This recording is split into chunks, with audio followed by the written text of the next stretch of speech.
ನಾಯಿಗಳಿಗೆ ಜಾತಿ ಇದೆ, ಮನುಷ್ಯರುಗಳಿಗೆ ನಿಮಗ್ ಜಾತಿ ಇಲ್ವಾ? ಬರ ಇಲ್ಲ. ಏನ್ ಧರ್ಮನೋ ನಿಂದು? ಧರ್ಮ ಇಲ್ಲಿ ಯಾವ ಧರ್ಮನೂ ಇಲ್ಲ ಸ್ವಾಮಿ. ಧರ್ಮ ಗೊತ್ತಿಲ್ದಿರೋ ಅಧರ್ಮಿ. ಎಲ್ರಿಗೂ ಜಾತಿ ಧರ್ಮ ಇದೆ, ಜ್ಞಾಪಕ ಇಟ್ಕೊಳ್ಳಿ.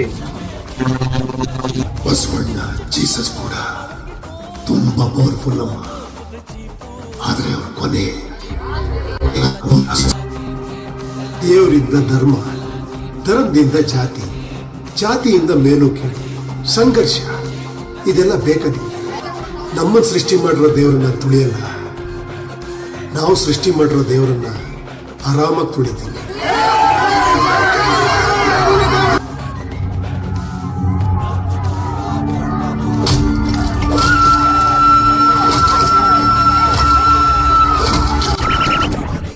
ಇನ್ಮೇಲೆ ಈ ಜಗತ್ತಲ್ಲಿ ಸಂತೋಷ, ನಗು, ಶಾಂತಿ, ನೆಮ್ಮದಿ, ಕಾಮಿಡಿ ಯಾವುದೂ ಇರಲ್ಲ. ಇನ್ಮೇಲೆ ಏನಿದ್ರು